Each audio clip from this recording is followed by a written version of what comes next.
અહીં આજના આપણે વિડીયોમાં આપણે ચર્ચા કરવાના છે કે જાન્યુઆરી 2025માં કયા કંપનીના જે આઈપીઓ છે એ આવી શકે એમ છે, અને જેનો થોડો ઘણો ડેટા મારી પાસે અત્યારે અવેલેબલ છે, તો એની આપણે ચર્ચા કરવાના છીએ. સૌપ્રથમ આપણે વાત કરીએ તો જે પ્રથમ આઈપીઓ આવી રહ્યો છે જેનું નામ છે NSDL. આ કંપની વિશે તો તમે સૌ જાણતા જ હશો. આપણે જ્યારે શેરની લેવેચ કરતા હોઈએ છીએ અને જે પણ ડિજિટલ સિક્યુરિટીઝનું જે ટ્રાન્ઝેક્શન છે એને આ મેનેજ કરે છે, જેમ કે શેર જે છે આપણા ખાતામાં ક્રેડિટ કરવા, ડેબિટ કરવા વગેરે જેવું કામ. આ કંપનીની વાત કરીએ તો આ લગભગ કંપની છે 3,500 કરોડ રૂપિયાનો જે છે આઈપીઓ લઈને આવી રહી છે. ત્યારબાદ આપણે બીજા આઈપીઓની વાત કરીએ તો તેનું નામ છે એવાન્સ ફાઇનાન્શિયલ સર્વિસીસ. આ કંપની છે એ લગભગ 3,500 કરોડનો આઈપીઓ છે એ લઈને આવી રહી છે. આ કંપનીની વાત કરીએ તો એક NBFC કંપની છે જે સ્ટુડન્ટને લોન આપે છે, એજ્યુકેશન લોન, પ્રોફેશનલ લોન વગેરે જેવી લોન છે એ પ્રોવાઈડ કરે છે. ત્યારબાદ નેક્સ્ટ આઈપીઓની વાત કરીએ તો એનું નામ છે SK ફાઇનાન્સ. આ કંપની પણ એક જોઈ શકાય કે આ પણ એક NBFC કંપની છે જે લગભગ 2,200 કરોડ રૂપિયાનો જે આઈપીઓ છે એ લઈને આવી રહી છે. કંપની બિઝનેસીસ લોન, અધર ટાઈપ્સના અલગ પ્રકારની લોન્સ છે આપવાનું કાર્ય કરે છે. ત્યારબાદ મિત્રો આપણે વાત કરીએ અજાક્સ એન્જિનિયરિંગ. આ કંપનીની ઇસ્યુ સાઇઝ છે લગભગ 2,000 કરોડની આસપાસ છે એ રહેવાની છે. આ કંપનીની વાત કરીએ તો તે મેન્યુફેક્ચર અને સપ્લાય કરે છે અલગ કન્સ્ટ્રક્શન મશીનરીની, જેવી કે મિક્સર છે, પછી ડમ્પર છે, બેચ પ્લાન્ટ છે વગેરે પ્રકારની મશીનરી છે એ બનાવવાનું અને તેને સપ્લાય કરવાનું છે એ કાર્ય કરે છે. ત્યારબાદ વાત કરીએ તો આવે છે કલ્પતરુ લિમિટેડ. આ કંપની લગભગ 1,590 કરોડ રૂપિયાનો આઈપીઓ છે એ લઈને આવી રહી છે. આ કંપનીના વર્કની વાત કરીએ તો રિયલ ઇસ્ટેટ રિલેટેડ છે એનો બિઝનેસ છે એ રહેવાનો છે, જેમાં એ બિલ્ડિંગ્સને અલગ એપાર્ટમેન્ટ્સની ટાઈપના જે પ્રોજેક્ટ્સ છે એ બનાવે છે. ત્યારબાદ વાત કરીએ તો જે છે તરુ અલ્ટ બાયો એનર્જી. આ કંપની લગભગ 950 કરોડ રૂપિયાનો આઈપીઓ જે છે એ લઈને આવી રહી છે. એનર્જી સેક્ટર રિલેટેડ આઈપીઓ છે એ રહેવાનો છે. તો જોશું જ્યારે આપણા આઈપીઓ આવશે ત્યારે આના વિશે આપણે ડિટેલમાં પણ ચર્ચા કરીશું.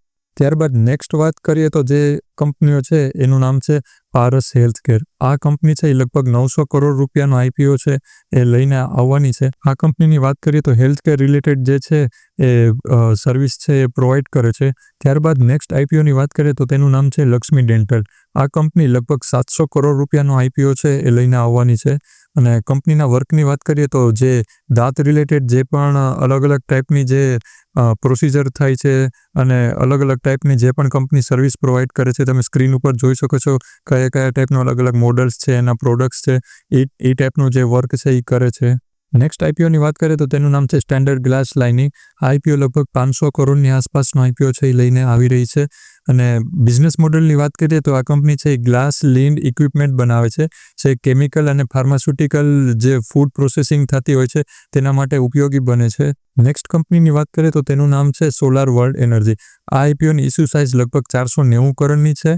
આ કંપનીની વાત કરીએ તો આ company renewable energy sector related છે, જે સ્પેશિયલી સોલાર પેનલ મેન્યુફેક્ચર કરે છે અને તેને ઇન્સ્ટોલેશન કરવાનું કાર્ય કરે છે.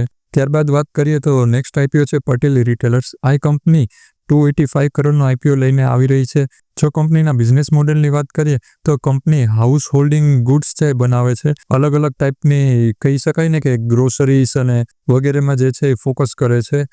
નેક્સ્ટ આઈપીઓની વાત કરીએ તો આનું નામ છે ક્વાડ્રન્ટ ફ્યુચર ટેક. આ કંપનીનો આઈપીઓ છે એ અનાઉન્સ થઈ ગયો છે. 275 કરોડનો આઈપીઓ રહેવાનો છે, જે 7 જાન્યુઆરીના રોજ છે એ ઓપન થવા જઈ રહ્યો છે. અને આ કંપનીના બિઝનેસ મોડેલની વાત કરીએ તો જે સોફ્ટવેર રિલેટેડ સોલ્યુશન્સ છે જે આપે છે, ઇન્ક્લુડિંગ ક્લાઉડ કોમ્પ્યુટિંગ. મેઇન તો કહી શકાય કે એક સોફ્ટવેર રિલેટેડ જે એક કંપની છે, અને આને લગતી ફર્ધર ડિટેલ્સ છે એ આપણે આવનારા વિડીયોની અંદર જે છે ચર્ચા કરીશું. નેક્સ્ટ કંપનીની વાત કરીએ તો તેનું નામ છે સ્ટેલિયન ફ્લ્યુરોકેમિકલ્સ. આ કંપની લગભગ 220 કરોડનો આઈપીઓ લઈને આવી રહી છે. અને કંપની કેમિકલ રિલેટેડ સેક્ટર છે અને તેને લગતું જે છે કાર્ય કરે છે અને તેને રિલેટેડ સર્વિસ છે એ પ્રોવાઈડ કરે છે. નેક્સ્ટ આઈપીઓની વાત કરીએ તો તેનું નામ છે ડેન્ટા વોટર એન્ડ ઇન્ફ્રા. આ કંપની 200 કરોડનો આઈપીઓ લઈને આવી રહી છે. અને કંપનીના બિઝનેસ મોડલની વાત કરીએ તો જે વોટર પ્યુરિફાઈંગ હોય છે, જે વેસ્ટ વોટર હોય છે, એને રિલેટેડ કાર્ય કરે છે. સો ફ્રેન્ડ્સ, આપણે ટોટલ આઈપીઓની વાત કરીએ તો જાન્યુઆરીની અંદર લગભગ 17,310 કરોડ રૂપિયાનો આઈપીઓ જે છે એ આવવાનો છે. જેમાંથી તમે અહીં ચાર્ટમાં જોઈ શકો છો કે લાર્જ કેપની અંદર 2 કંપની છે, જ્યારે મિડ કેપની અંદર 3 કંપની છે, અને બાકી બચેલી કંપની જે છે એ સ્મોલ કેપની અંદર જવાની છે. સો ફ્રેન્ડ્સ, આ હતો આજનો વિડીયો. અને આઈપીઓ માટે તૈયાર થઈ જાજો. બહુ ઘણા બધા આઈપીઓ જે છે એ જાન્યુઆરીની અંદર આવવાના છે. અને તમારા એલોટમેન્ટના ચાન્સીસ ઇન્ક્રીઝ કરવા માટે તમારા ફેમિલી મેમ્બરના ડીમેટ એકાઉન્ટ જે છે એ ઓપન કરાવી શકો છો, જેના માટેની ફર્ધર ઇન્ફોર્મેશન તમને ડિસ્ક્રિપ્શનમાં જોવા મળશે. સો ફ્રેન્ડ્સ, આ હતો આજનો વિડીયો તમને કેવો લાગ્યો મને કોમેન્ટમાં જરૂર કહેજો. વિડીયોને લાઇક કરજો, ચેનલને સબસ્ક્રાઇબ કરજો. મળીએ આપણે નેક્સ્ટ વિડીયોમાં.